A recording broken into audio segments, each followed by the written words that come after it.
Let's see.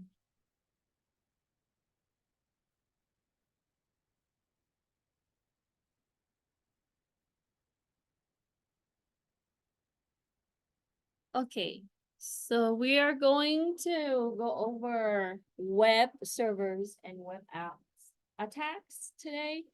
I know that we've been doing a little bit of web server attack in the last few sessions.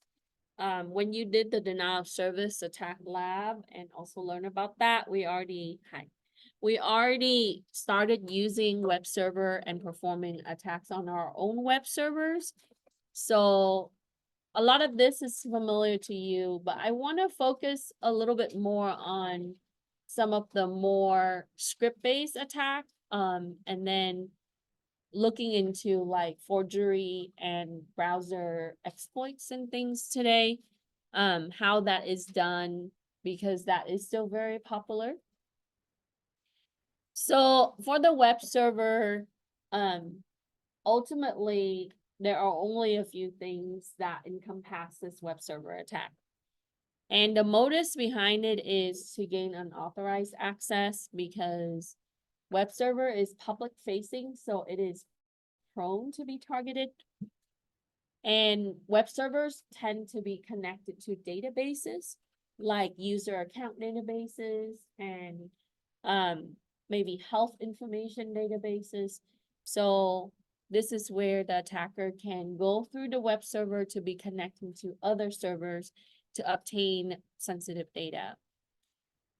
When we looked at denial of service or distributed denial of service in the past, we saw that disruption is very common. So a way that they can stop the server from responding is to overwhelm it. So that is a very popular tactic. So you often see unauthorized access would encompass these form of attacks. Brute force, the attacker would then try different characters and different combination for login credential. This can be prevented using account lockout, and then monitoring access. So this can be slowing down the attacker a little bit if we implemented the policy. There is another area called credential dumping, and this is a way that they can access account or credential information via RAM. As you know, the application and OSs utilize RAM. Operating systems specifically store things like passwords or credential or tokens in a certain area of the storage. So when the system is actively working, because random access memory is volatile, that means that it needs power to retain the information. RAM attack tends to be a little bit more doable. So you would see something like credential dumping. That is not very popular, but it is a way to obtain security appliances secrets. So when you log into the routers, the firewall, the switches, the main switches, you are logging in with credential, but the system configuration requires secrets that entail keys. So they can pull the key information from local storage on RAM, and then be able to obtain the secrets via the key to access, right, like routing tables, switch tables, security appliance settings or configuration to modify that. So you see some of that on the networking end, and then you have credential stuffing. This is when the credentials for the login to the accounts is known. So they would then use it in the type of system that they would log in. Credential stuffing, normally, in my opinion, would need to be either phish or obtained via a list. Some of the username and password is commonly shared via GitHub and other type of repository. So credential stuffing usually require the attacker to obtain known lists and using that known list, but not necessarily using it in a way for the dictionary, but just to obtain the credential and be able to automate that. Dictionary attack is usually just common words, names in all different languages. So you can obtain the list in different languages to be able to enumerate through the login. Pass the hash is probably the easiest way, and capitalizing on vulnerable protocols like NTLM and so on, right? So getting the hash is a lot easier because a lot of the OSs store your password using hash value. And anything we stored on the system would have hash value. So obtaining the hash, and the hash is going to come down to how complex is the algorithm, right? The calculation for the hash. If it is just randomizing values, there is an algorithm that's written for that randomization program. So before any form of attack, we need to be really prepared, right? Whether you're a pen tester, if you're looking at the Red Hat side, they are really prepared going into it, right? They don't just fumble around and say, oh, I'll try brute force on this, or I'll try that. So the gathering information process is really important because it speaks to how you're going to be able to perform these type of attack if you need to obtain access. When you get contracted as a pen tester, a lot of the times they don't tell you credential. They don't tell you how the network design is. They don't tell you the type of servers they have. You have to find all of that information, and you have to prepare on how to get access in a very short period of time. So, you know, even in a simulated environment, we want to make sure that we know how to approach this and know our tools. Okay, so coming back to the assignment, the motive information, you can obtain that from the first page. So the motives behind web server attack is ultimately gain unauthorized access, right? The type of access that they're going to try is not permitted by the organization. And to also steal or obtain sensitive data, because data is asset for the organization, and what data they can exchange the data. So things like social security number can be used for identity theft, or personal health information data, or it could be, you know, salary-based data. There are many different things. It's really depending on the objective. And the motive also is to make the system become unavailable by causing disruption. And we've learned about that with distributed denial of service attack, or DOS. So it boils down to two main categories, and you can look on different sources. It really comes down to the type of things that they're going to be doing to obtain access and to make things unavailable for web servers. So unauthorized access attacks, we talked about brute forcing, trying different combination of credential information. And with brute forcing, I tried this with my Monday class, right? You can obtain lists of username, lists of passwords. You can automate that process fairly quickly. So it comes down to how good is your list? How long is your list? If you have a very extensive list, it's going to boil down to your system performance. A lot of the form of attacks, you can achieve the attack sooner and become more efficient if your system is more powerful. So normally they don't just attack from one system. So if I need to brute force a server, I'm not going to do one-to-one. I might consider taking over other systems, bots, right? And you're going to see a little bit of that today at the end on how to get people to click on the link, and then that way you can have control of their system and be able to brute force, because it's about processor and storage. And the same thing with, if you're looking at denial of service, right? It's a game of who has more resources at the end of the day. And the one that wins is gonna be overcoming the system that crashed. So performing dictionary attack or credential dumping or stuffing to obtain login credential. Then you have some of the other area where the web server is connected to the database. This is where you do SQL injection. The whole purpose behind SQL injection is to obtain data on the table, could be relational table. Now, if they're using not non-relational data, you can still obtain the data, right? Depending on the type of service that database server is using. So my suggestion for you to be successful in the cybersecurity area, you have to kind of know a vast amount of things, from scripting to coding to database. Database knowledge is gonna go a long way, not just for data analysis, but to, if you have to do pen testing, having at least some basic understanding of how SQL work is gonna be important. So take CIS 61, 63.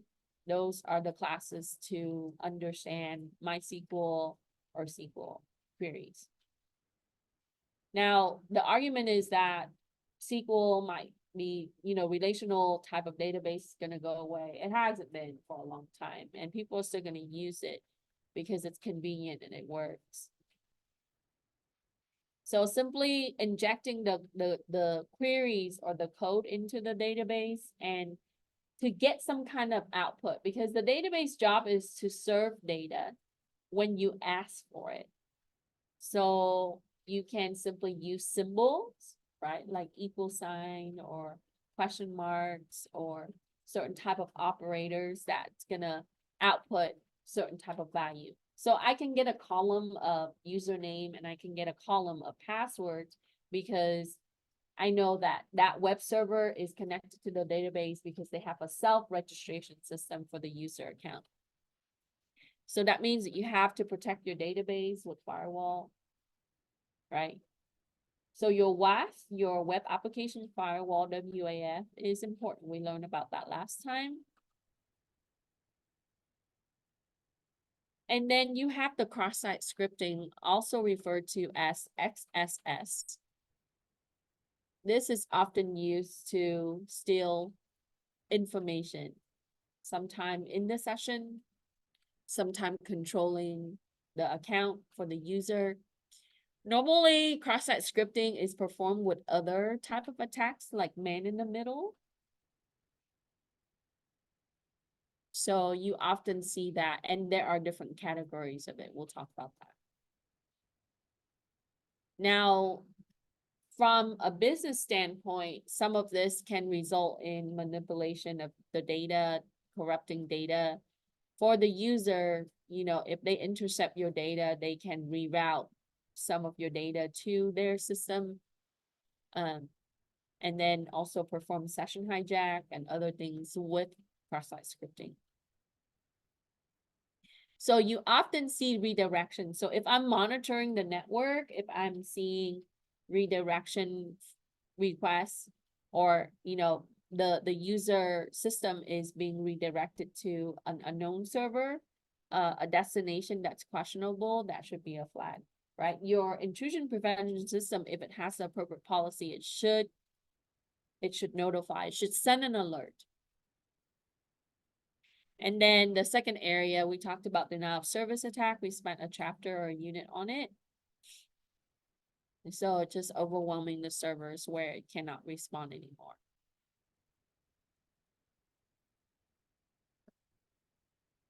Okay, so if we're looking at our notes, you can find some of this information here. Your textbook gives a lot of, the book that I chose for recommendation to read, right? It gives you a lot of plain English example, which is good. It is helpful when you're looking at example. The terminology and more current stuff, I usually pull it from security services type of organization like Palo Alto and so on. So they have great tutorials. Even Portswigger, if you use Burp, you've probably seen their product before. They have really great video tutorial you can go in and watch.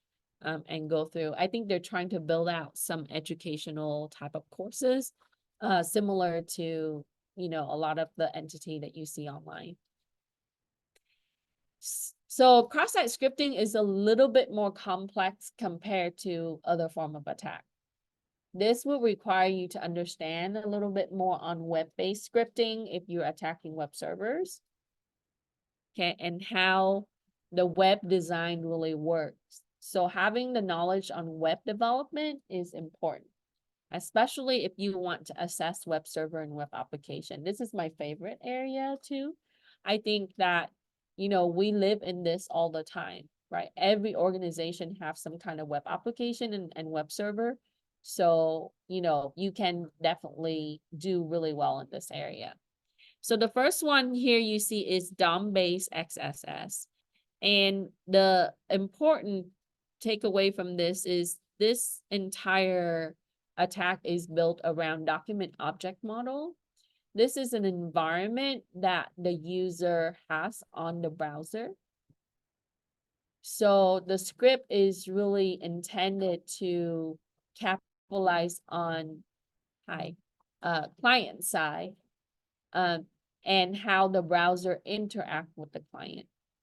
So as the browser serve or present, or I should say, as the application present what the server is giving the system, right? Someone can utilize that to be able to perform some kind of scripting. So you normally see in current day, JavaScript is very important because JavaScript is used for the user to interact with the website itself, like filling out forms, right? Entering passwords, things like that. So JavaScript is a critical programming language for web development, but it's also tying to, you know, href or reference of URL. So that's considered an object that is part of the document because your HTML is a document which is stored on the web server, and that file is being served to the client system all the time. So in that document, you often see things like they would link you to another page or another resource. They would have JavaScript enabled so that way you can input comments and things. So this attacks look at the vulnerability that would come up with JavaScript. Okay. So the common source, what you see is the URL itself. They can also script it where the URL is going to give them the payload or your data. Okay. So here's some example, and you would see something like this. So on the URL itself, you can have the actual web server and its file to serve, and then you would then add the script. But on DOM, you can also use it to capitalize on the cookie. So the script can also be injected into the URL. Now, web development security, we prevent this from other, you know, using things like same site. We'll talk a little bit about that soon. Okay. Now, so the key on this is that it's capitalized on the environment of the document for web. The reflected cross-site scripting, this is using scripting. You see this a lot with web application.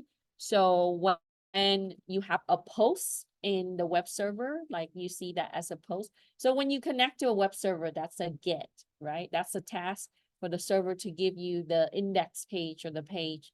That's what you see on screen. When you fill out forms and things, it goes through what we see as web application. You submit some kind of data, or in some cases, you might pull some kind of data through the database with the web server. So in that, the injected script can reflect off the server. So it uses as like a middleman passing it. And it would give the user an error message. So for example, I go to a website, most website would have a search mechanism, right? So in that, I can use the search mechanism to, instead of giving the appropriate result, to be able to add the script. So it reflected back and it's gonna deliver the victim to something that they reroute. So you have to do a redirection in this.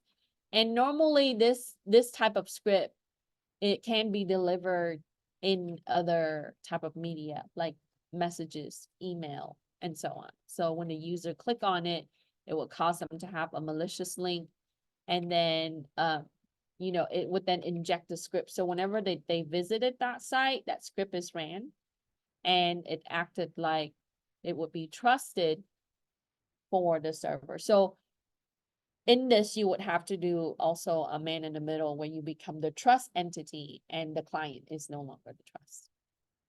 Okay. So here's some script. So this is what you search for.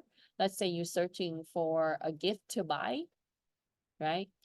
So on here, we would have it rerouted, and then it would look for the type of search string that the user will put in. And that's easily, you can come up with that, right? Depending on the type of website that you're looking at. So products related. So if I'm thinking like about Amazon, I would say, okay, what do people actually buy on Amazon? And then I would come up with a way that I would set up a website that's similar to that. And then it would serve them this, but they don't know that it's a malicious site. It's not a real site, right? And then I would use the trust from the regular site, and then I would capitalize on that. I become the trusted entity. Okay, so let's go through and identify these. So for 3A, we need to know what type of cross-site scripting attack that is. So if they are controlling the source using JavaScript to hijack the user account through the browser, that is a DOM-based cross-site scripting. If the attacker sends malicious URL to trick the user to interact with the malicious site, we just talked about that, using injected code that travels to the vulnerable website or through the vulnerable website and reflects the attack back to the user browser. This is called a reflected cross-site scripting.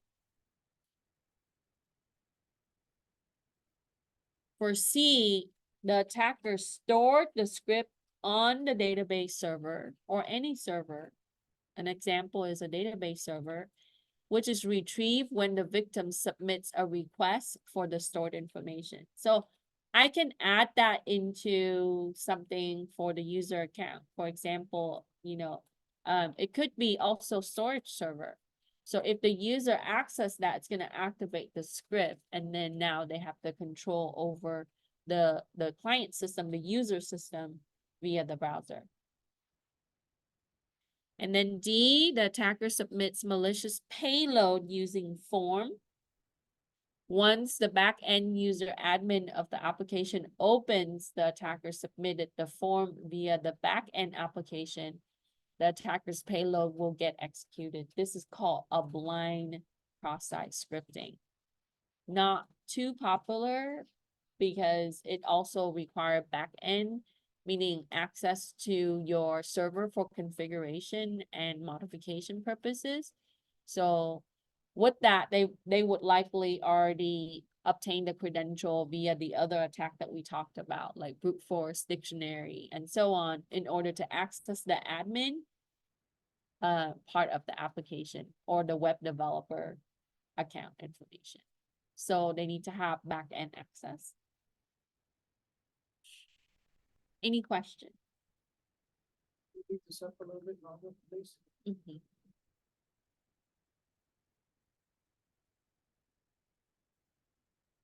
So if we're going for certifications, you're gonna get scenario similar to some of the example, and then you have to identify what kind of attack that is or what tactic to use.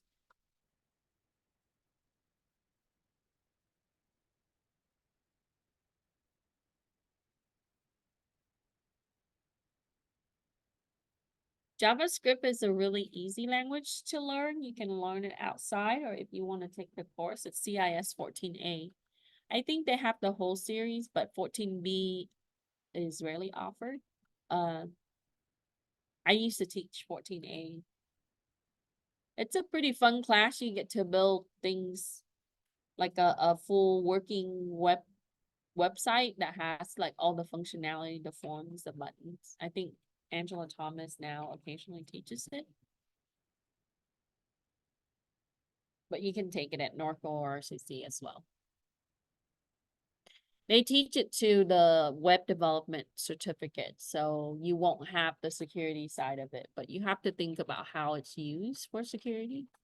And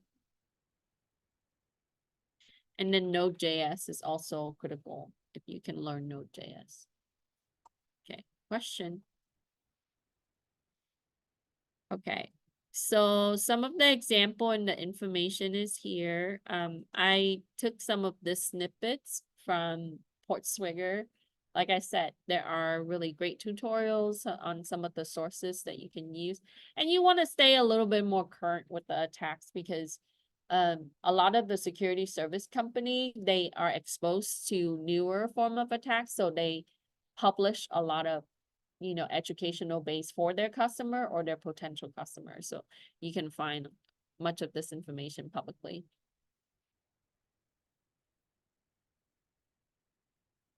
Stored cross-site scripting.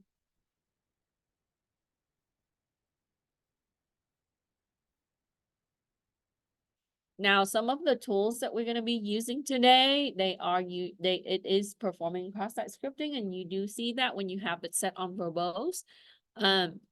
So the program is written to already inject some of the scripts, but you are going to be limited to that program script, right? You can definitely modify the script if you customize your own program. So for the next question, you can grab this information, but I'm going to go through those. You can pull that from the notes. So the security measures against web server attacks, similar to many different type of targets, whether it's endpoints or network, right, or infrastructure, we must have updates and patches. That reduces the vulnerability level for our system, our software, our overall, servers. So all server needs to have some kind of operating system, that, okay? Whether it's Linux or what's Windows. Mac OS doesn't really, there is server for Mac OS, but nobody really uses it because it's not efficient. But most of the web servers that you see out in the world are Linux-based servers. And when you scan it, you can see, it will tell you the version of Linux or Unix. Some of them might be very old. If you see web services that is Apache, NGINX, we've talked about this before, those are Linux-based systems, right? There are some other products that are hosted like by Oracle and other things where they customize their OS a little bit. Or if you have IBM system, they have their own kind of customized operating system. But in general, you're gonna see Linux or Windows. Windows, we know that it is IIS. You have installed that on your Windows computer before. Now, the web server doesn't have to run server OS. You can run web services, as you can see on client OS, like Windows 10. But importantly, we have to patch and update software.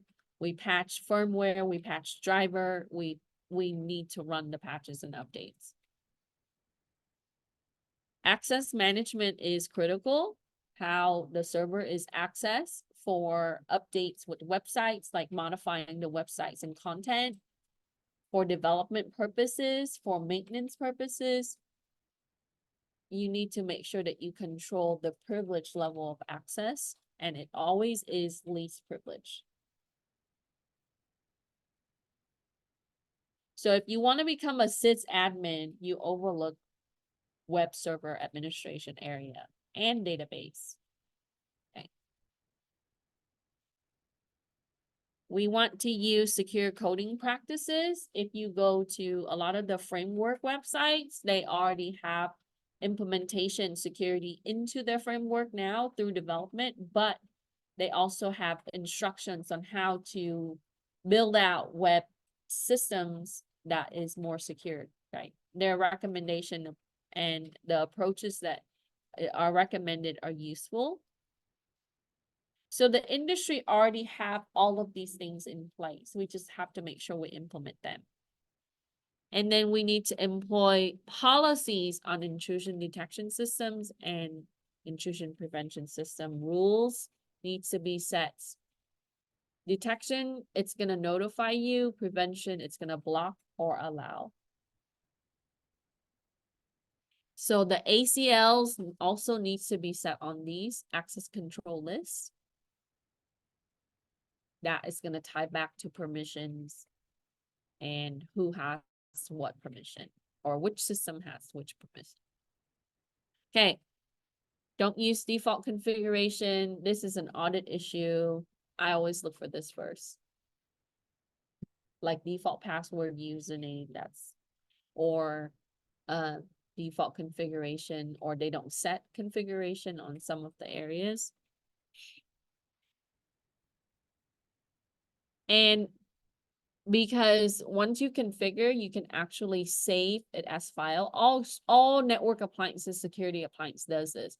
So that way you don't have to redo it again. I can just, if you ever configure your wireless router at home, it would ask you, hey, do you want to save this onto a USB? So that way you have a backup of it. You can plug your USB in and then have the old configuration again. So all network system and security appliance has this.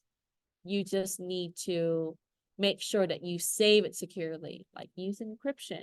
Make sure you password protect. And then that media, if you store it on removable media, make sure that it's physically secured, right? We want to put it where people don't have physical access to it. And also we won't have damage like water, fire, other things. So security, we look at all of these other potential harm can be for our system and our storage. And then when we deal with application, which is web-based, you need to make sure that you scan for vulnerability. Turn off the services that you don't need or block the protocols that is not secured. Especially if you have bring your own devices to work for the system, but with web services, we just make sure that we use secure protocol. Okay. And then firewall with intrusion detection system signature. Make sure we don't have default accounts. We have control for management for access. And then importantly, people tend to overlook this, but antivirus. This needs to be live and it needs to update regularly.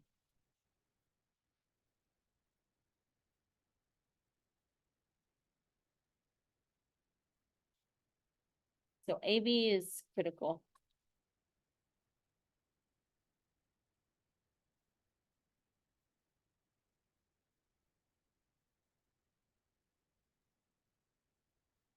I did include CSP onto this. When you use your tools today, you see it. It will scan for CSP because by practice, we need to have some of these security components for web services and web application.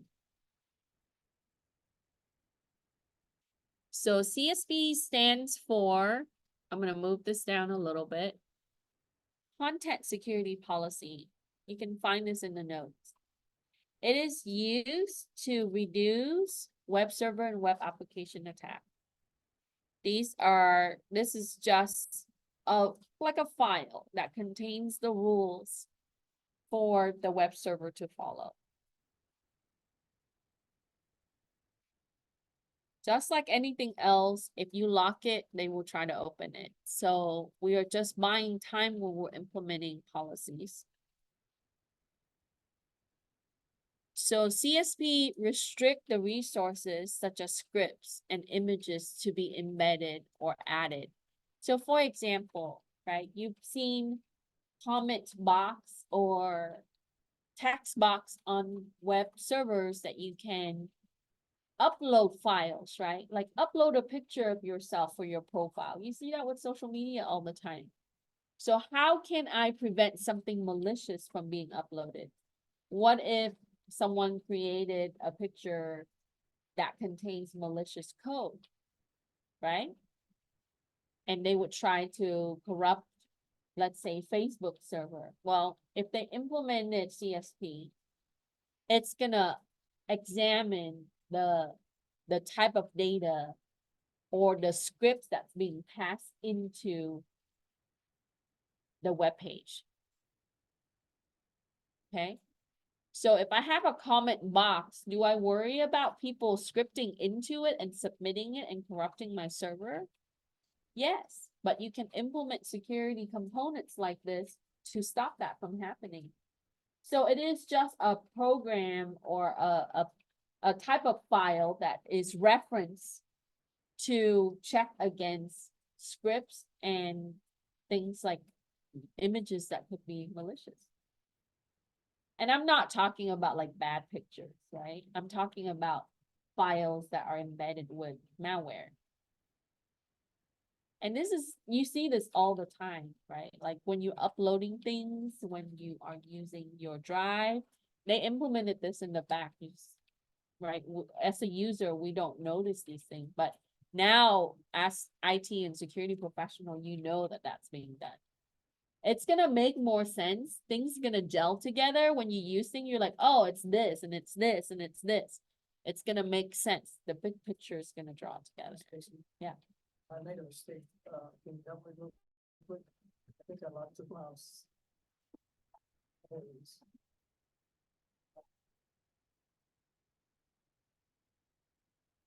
So you have to probably delete that and start over again with your VBox because Grub is not working. And if Grub is not working, that's like your boot file.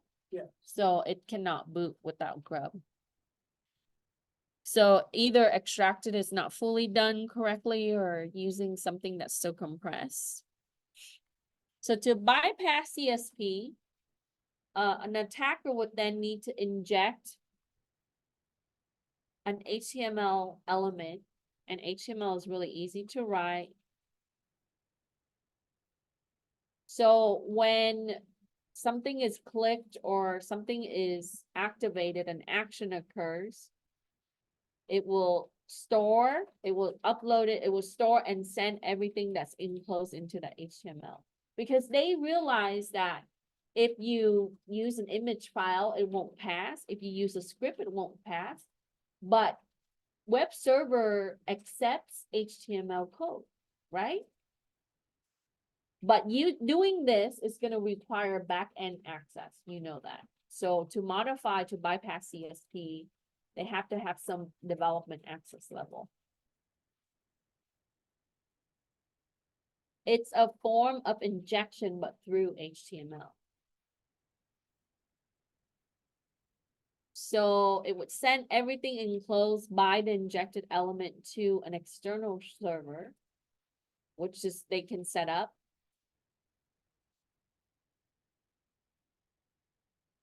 But alternatively, a second option is to overwrite the existing script source directive to bypass. And this can be done. So all your web server system has some form of script source directive to follow CSP. So think of those are like instructions for rules. And all they have to do is to rewrite the rules. And that's how they can bypass it.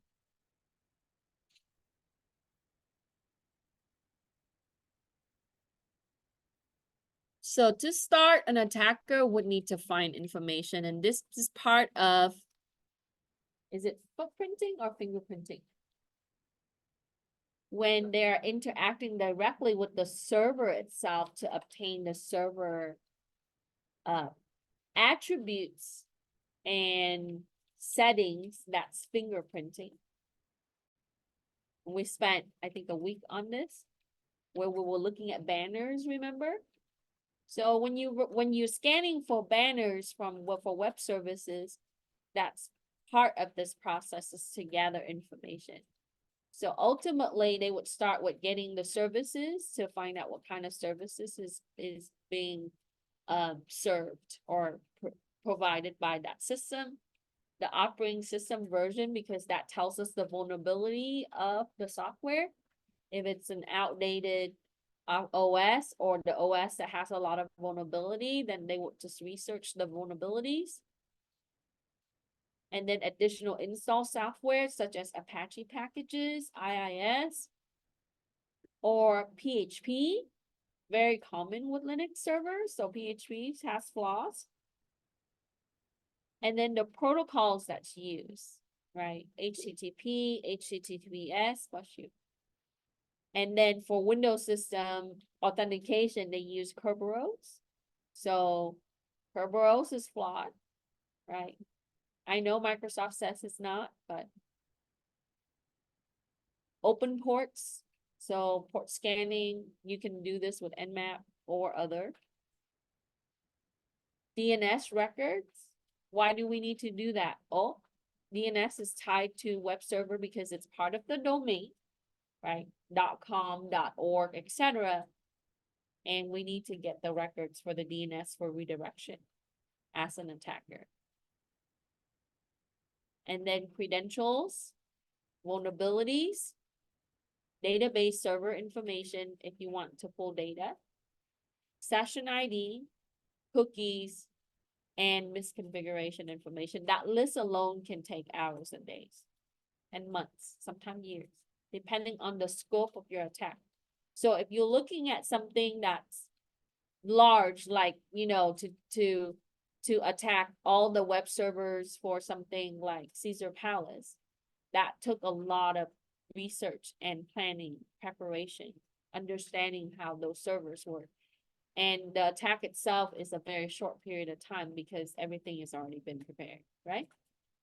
And it could also been, many source attacking a small group of targets.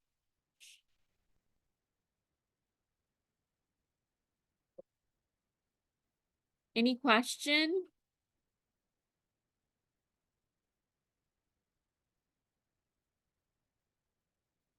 Okay, so CSP information is here. I know it's lengthy, but please read through it. It can also give you hash content information of the trusted script. That's the script that web development people added because it's safe, so it is the hash value is there.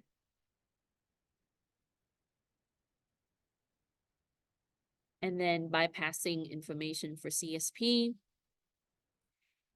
Now, attack is always, as I was telling my CIS27 students, right? Models, if every model's name things differently, but ultimately you would have just the same group of tasks that you have to do. Information gathering, you would do footprinting and fingerprinting. You would then, the one that's here is mirroring, so you would copy the website and its content, so that way you can study it. As a pen tester, you would do that, so that way you would know what that website contains, right? And also the architecture of it, how it's designed. So from an attacker standpoint, the malicious attacker, they would study this. They would see how, what kind of file, so they can traverse through it, sometime be able to get admin password that way, and then do scanning. So this is part of discovery right here. Because if you know that you can't find everything at the beginning, some stuff you're gonna have to find as you scan for vulnerability and discover more. Okay, so I put session hijack and cross-site request forgery. You'll see a SRF. We're gonna go a little bit into that now. Under session hijack, because normally this is done with this.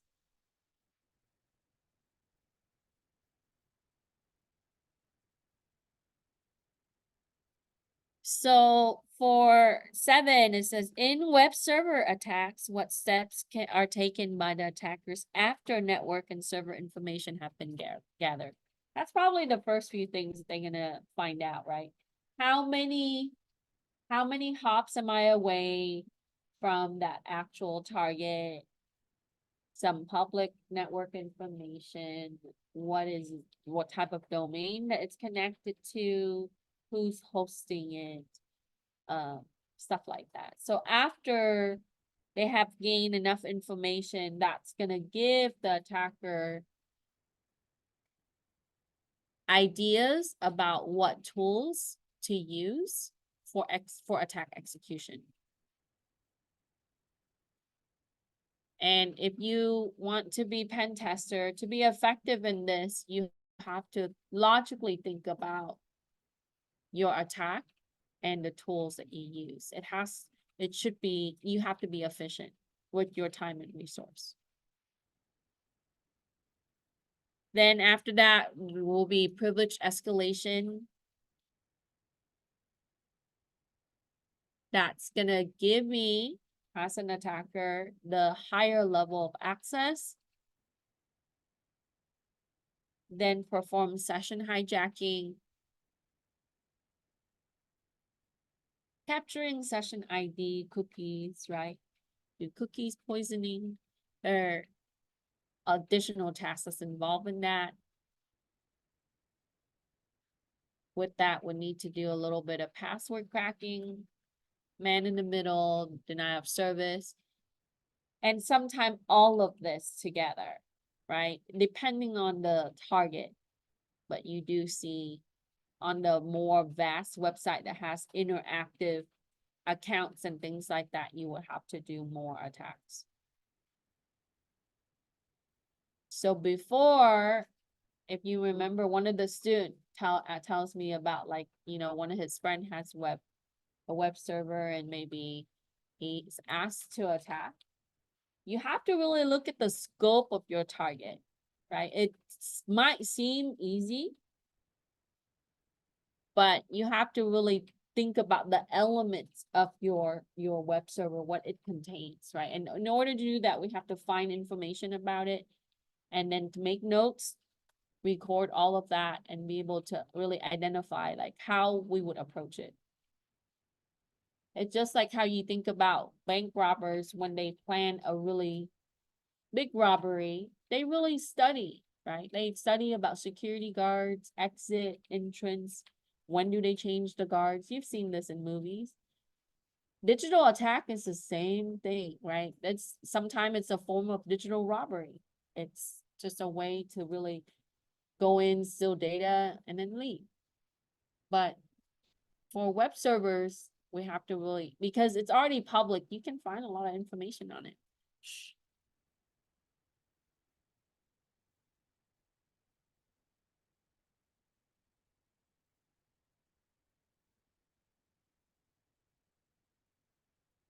So we talked about website mirroring. It's important because it helps the attacker understand the structure of the website.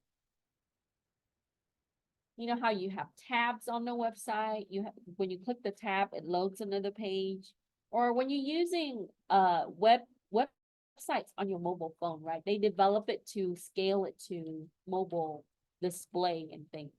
But with the mobile development, you would see the web application on that. It has menu where you can log, if you need to log in to pay your bill or whatnot, right? So the web application on that has elements and components and things that the user see, but it's really being built in layers. Like login. And then if there are buttons and things that would link to different areas of the actual site. So understanding that is gonna help you. So it's kind of like having more of a blueprint of all the rooms in the bank, right? Where the safe is. So the attacker wants to see that structure. The next area is your cross-site request forgery attack. This can happen with certain met conditions. Forgery is successful when there's relevant actions that the attacker would induce. Sometimes this needs to be in higher privilege, like in admin type of level, to be able to modify permissions of the user. So you have to be in a super user group or something for a group membership that would require higher privilege.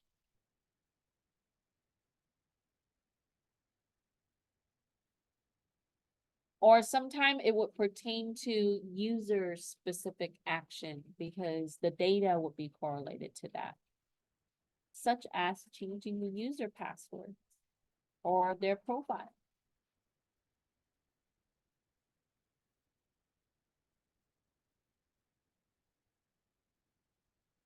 Why is this tied to session hijack?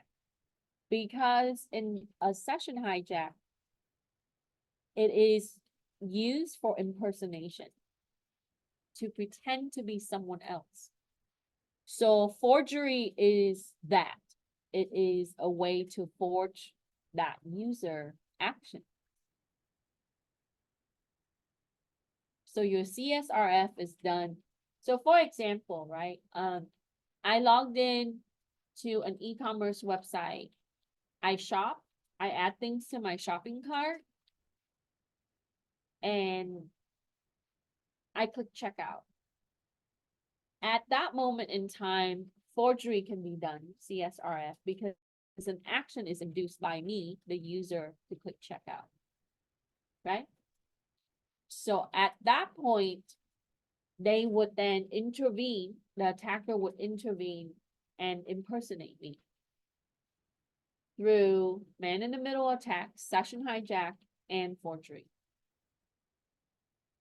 And you see this with, now it's advanced in that sometimes session hijack is being done to impersonate someone's identity for loan applications, for financial transfer, for a lot of things, right?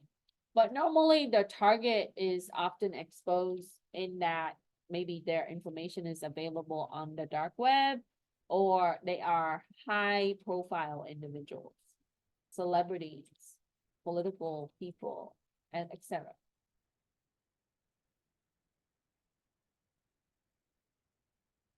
You also need to have cookie-based handling, which involves HTTP requests,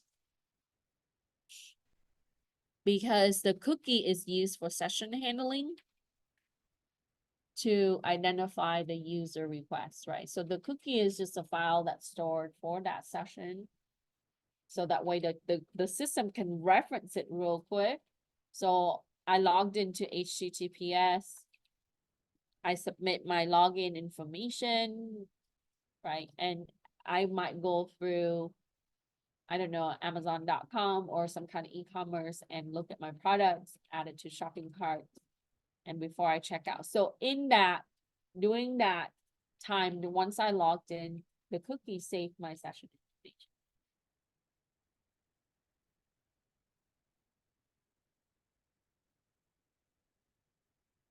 And also, request parameters must be predictable, because this is a way that they can do forgery, this third element. So they would guess a certain type of parameters that would allow a certain action.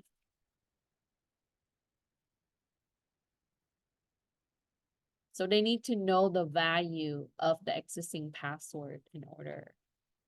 So that means that they have to do what? Brute force. Okay?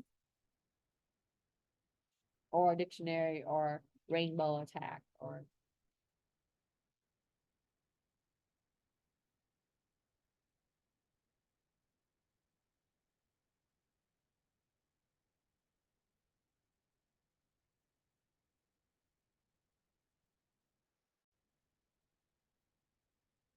So I think I introduced you to a little bit of Burp before.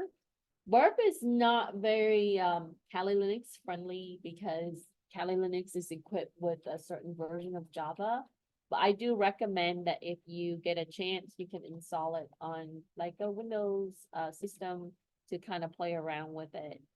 Uh, or a different version of Linux. Maybe it's more compatible if you're able to get the Java engine that you need. Because I think on the Debian or Kali, it has Java 17, um, which is not fully supported by Burp. So because the application is written in Java, it needs the virtual machine to compile the application. Any question?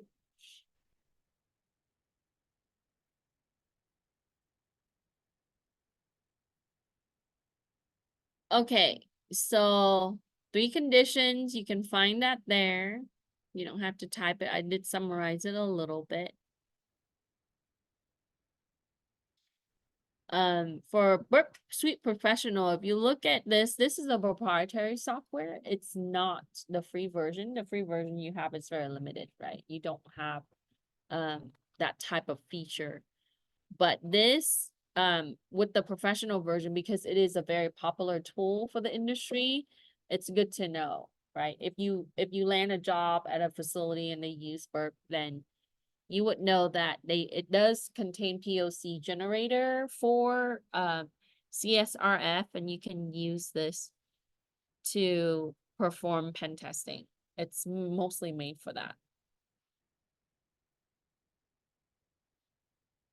So I put down the steps. So how can you prevent CSRF or reduce the risk in this area? You would use token-based type of approach. This is a unique secret and it is an unpredictable value.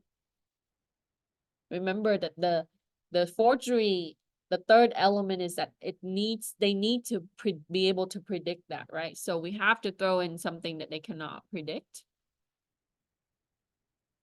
And so that way they cannot commit CSRF. Same-site cookie is very, very popular in the industry for use. This is a browser mechanism. Chrome is equipped with this now since 2021, it says here. But yeah, Google has been really maintaining a lot of the development in this area for their browser well. So when you use safe browsing and a lot of those things, these mechanisms is in the back. Okay. So what it does is it interrogate the cookies and it checks the integrity of the cookies. So because there is, part of the forgery is to send the client system to an external server that is not the originating server. So same-site cookies just make sure that it validates the cookies from the original server. The concept is simple, but hey, we went through decades not having it. And then this is less popular, but you do see referrer-based validation because web server uses referrer to verify the request. So you can have it validated.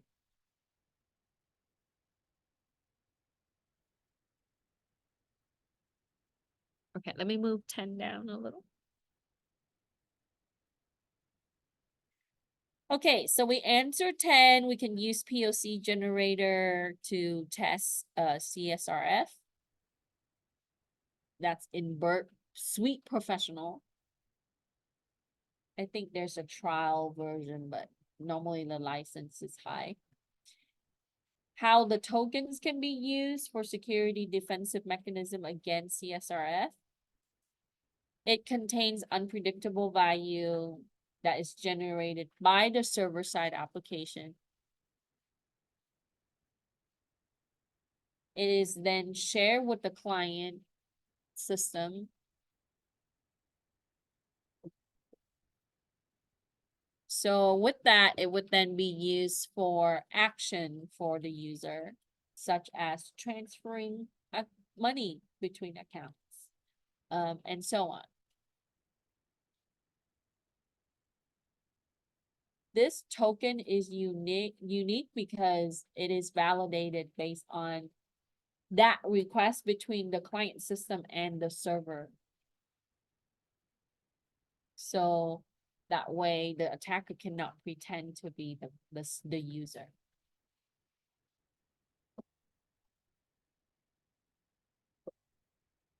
So CSRF tokens can be used. Okay. And then for 12, it says what mechanism can be used to defend against CSRF using the browser, such as Chrome. You can use same site cookies. I think now most of the security software or browser that you install, there's a mechanism for safe browsing. Safe browsing also have privacy control and all of those things, but some of the mechanism for security prevents cross-site forgery. Cross-site request forgery. So same site cookies can be used to determine website cookies are included in the request originating from the websites itself, the real website. Right? Not something else that the attacker created.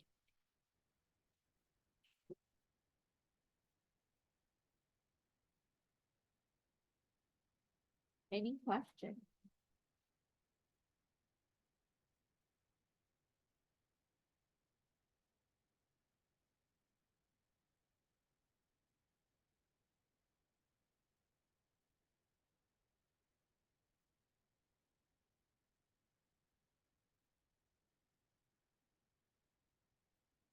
So coming back to the stages so web server and web application could be two different things, right?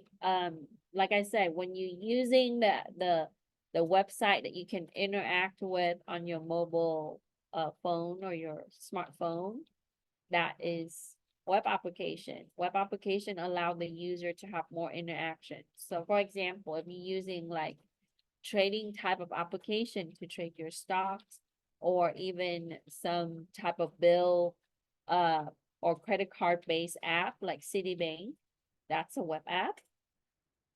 And they also made it as a mobile app so you can install it, but in the back it's still a web app. When you log into a website and you can do more action with that website, that's considered a web app. The web server is just a lot of the times it's serving you the pages that you see, the content. Its job is to give you the content. That's what you see on your screen. Okay. So, and the DNS, its job is to get the URL with the correlated public IP. So we would then have the domain name. So when you type in the URL, and then it would then refer you to your web server.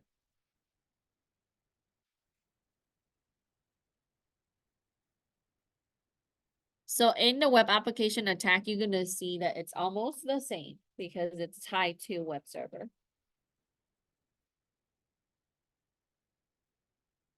But the application might have a separate URL. It is an extension of your regular homepage that you see. And if you pay attention, if you log into the website to pay your bill or to, I don't know, play your game, right?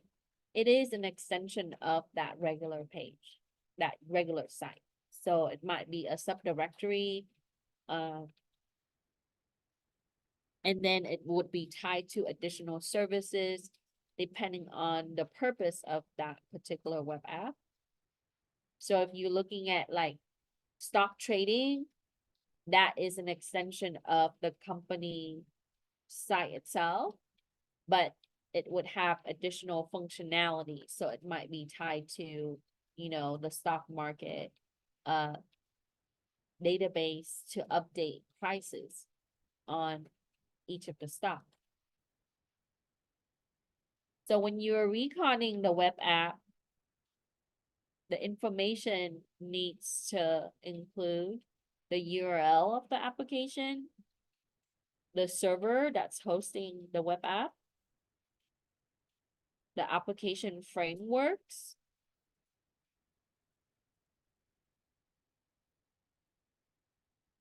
and also the subdomains. That's just the initial, and the list can go on a lot more, but initially this is what we need.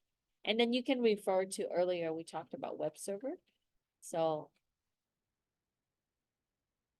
vulnerabilities, login credential, all of those things are important with the web app attack as well.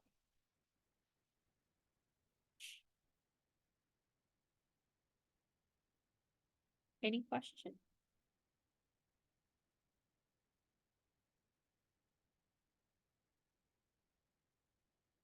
So after gathering information, the discover stage or the mapping stage, they call it, for web app, you have to identify entry points. How can you get in? So my question for you is, how can I get in? What do I look for? Not just login, right? Open windows and doors, which is services and ports.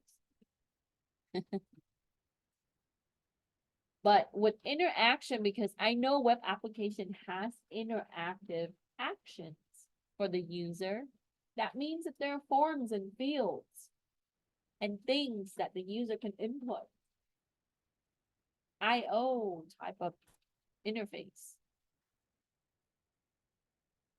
URLs, additional URLs, because there are linked objects in the application. So when you click on profile, it's actually linked to the database information of whatever picture you uploaded and, you know, your text, your display information for your profile. And then hidden parameters. So to do this, we can use tools like web crawlers. So we're gonna use Zap today. It's lovely because it has Spider built in. So crawlers exist with some of the tools. It's just a feature for that tool, a subprogram that you can run. You can also manually explore the functionality. So to successfully really attack or examine or assess the web app, you have to lay out all the functionality of that web app from the time that you see it, right? Like when you click this, it goes here. So that's how we can build out the structure, or how the attack build out the structure, looking at the functionality of things are linked and things are used for interaction purposes.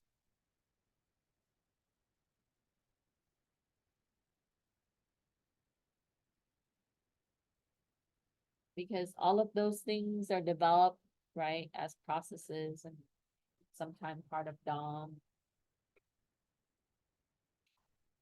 When you learn web development, it goes in depth in DOM. I think when I taught JavaScript, there's like 2 chapters that talk about it. So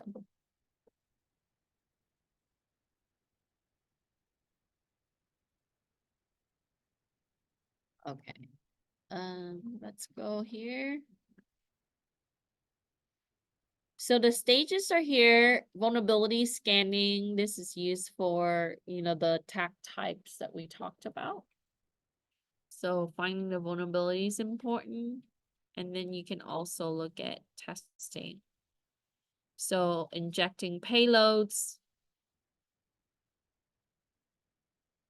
exploitation, we're gonna briefly use beef today. I didn't want it to make it too extensive, but I want to introduce you to browser-based exploitation with beef, but there are exploitation kits are specific for different things.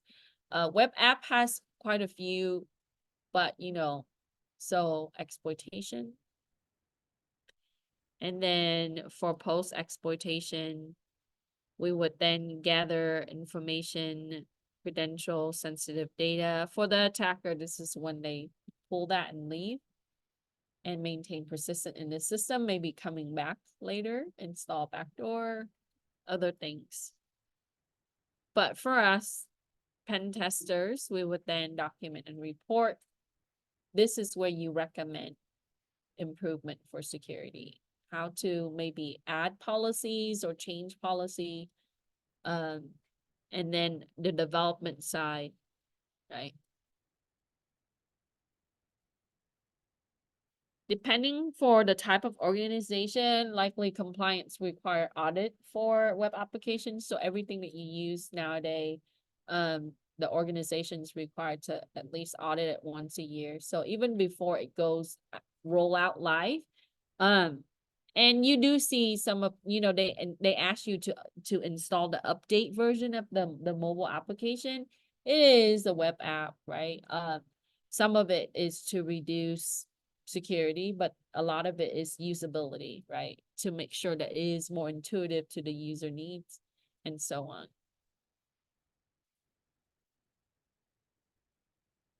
So the threats and the attacks are the same. You're going to have SQL injection. You are going to have cross-site scripting. You are going to have cross-site request forgery, just like web server. It seems redundant, but I just put this in different verbiage here, so you can see. When we come down here, it goes over insecure direct object reference. This is IDOR. So when the application expose direct object reference, could be as URL or database keys, the attacker would then use it to access the data. And I put the example for you here. So how can we protect against that? We want to make sure we control account access. This is critical, right? Input validation, controlling how the user input data, such as putting in certain amount of digits for social security, driver license, phone number, and so on. But we can also input validate based on the text that's input, right? So we can check the characters, we can check the length, we can check. So you see this with social security number, right? If you type in one too many characters, it's gonna give you a red error. It's gonna say no. Yeah, they implement input validation function for that. When I teach computer science and development, I harp about this all the time. I said that, you don't want a program that just gonna take a lot of garbage and store it, because you're gonna have to clean it up.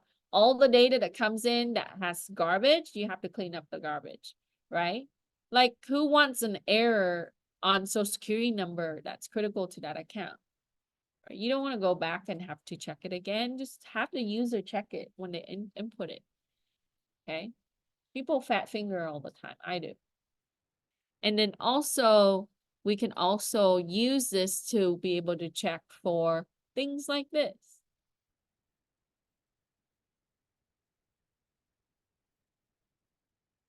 So for 15, how IDOR allow the attacker to access restricted data? They can do that by manipulating the object references that expose the web application, such as URL or database key. And you can pull that from the notes too. And then the next area talks about remote code execution, your RCE. The attacker can perform this by exploiting the vulnerabilities of the code libraries all programs use some form of library. Libraries are just code files that can be referenced, right? Because somebody else already wrote that, I don't need to rewrite that section.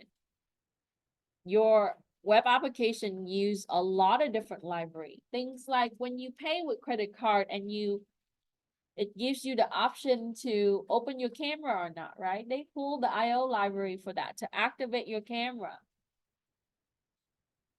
or microphone or other things. And you do see some commonality, not in just design, but the functionality of the application. So it's because, resources are shared. We in technical world, we built on something that's already been established. We go back and redesign and rebuild from scratch, right? You improve what's in existence. So in development, that's ideal, is to use the library. All your devices have some kind of IO libraries.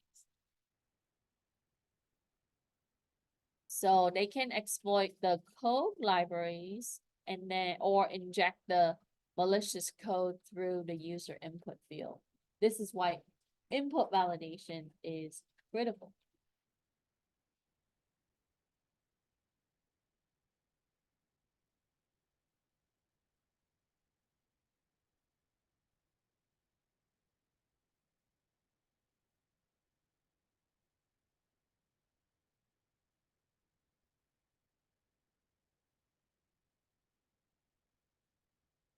So on the security side, input validation reduce the risk for script injection, right?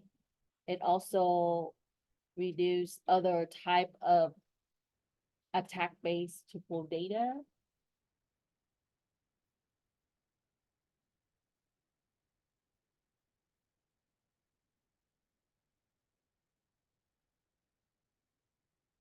And the common practice is to encrypt things. But if you encrypt things, store the keys properly. It's like locking the house and leave your key on the street and then anyone can grab it, right? No, we don't want that. And then how we exchange or send keys or communicate the keys. So when the keys are being mishandled or stored, sometimes in plain text on a file, that happens a lot. Or if you're using weak keys. As I mentioned before, I think many of you took my security CIS27 class, or you're currently in it. Cryptography is only effective as its keys and its algorithm. So those are the two elements that you have to examine when you purchase or you implement a product, a cryptography in your data or for your system or for your communication. You have to look at how keys are generated, stored, and the length of the key. And then also the algorithm of the cryptography, right? You don't want something that has weak algorithm that someone can hack it. And cracking an algorithm, sometimes they already have like known base. So like hash, if you think about a hash algorithm, sometimes there are already knowledge base on certain algorithms. So similarly, be able to plug it in and use it.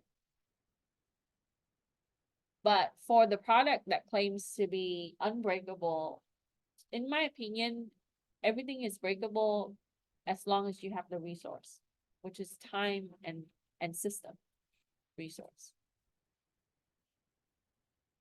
It might take years or decades to break something, right? Especially those who use prime numbers like RSA. The reason why RSA takes so long to crack is because what?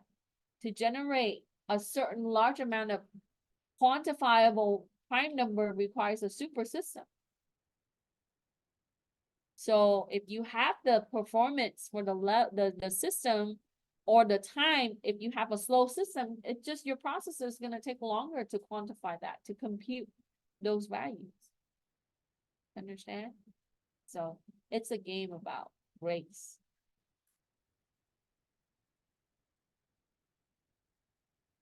Almost there. So make sure we secure the keys. Let's move this one down. And then the last few.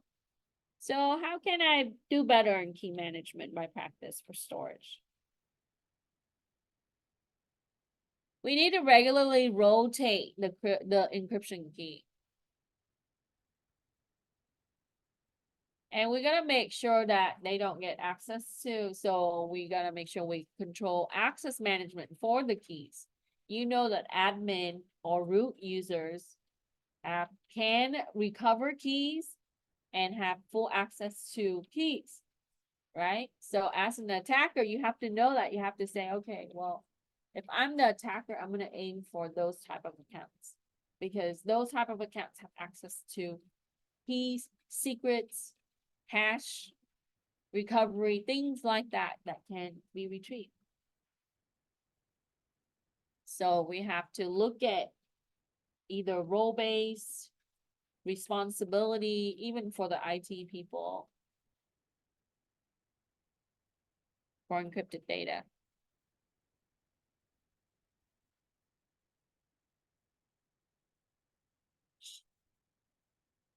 So in web application itself as a whole, how can we make it less vulnerable? How can we improve the vulnerability level or the components of the web app? Make sure the development team track and update component versions. And this is being done if you're looking at like the larger corporations that build apps, right? For their company or for others even. And I harp about this to computer science all the time about their GitHub repository, and they don't put version tracking or version number on it. You must track your version so you know which one is updated. And when we do the updates, normally we close out some security issues. We improve functionality, performance sometimes, make it more efficient. So let's say that I wrote the first version of my application, my web application, I release it, but then I improved it. I make it faster, right? So the user would then need to install the updates. With that, I need to make sure my versions are tracked. And then I can let the user know that version 2.0 is now released, right?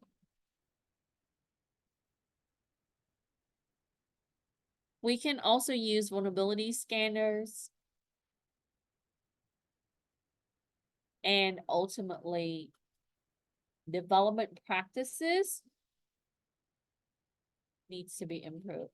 I think all developers now, for the computer science students that, you know, get their bachelor degree, get hired by a company, go in and do the work, they must go through security development training. It's a must now, right? No question asked. And you can find all of the details about that also through many of the resources online. I was looking at, you guys know what JIT stands for? JIT? Yeah, it sounds funny. So in development, that's known as just in time. It is built on a framework for a lot of the web responsive mechanism. But in, I was trying to find some decent resources, but I didn't want to go off the tangent in the note set to give you more development security, but they do really well in, a lot of these resources online, framework, those type of development information has security built in. They talk about how you can go through and evaluate components that needs to be secured. Because one day you will be advising development team on how to do better. when you do web application assessment, it's all about that. It's all about telling them what else to do to make it more secure at the end of the day, right? That pays your bills. Sometimes they're not happy to receive your news and your recommendation, but hey. Any question? Okay, let me stop recording so this video doesn't go.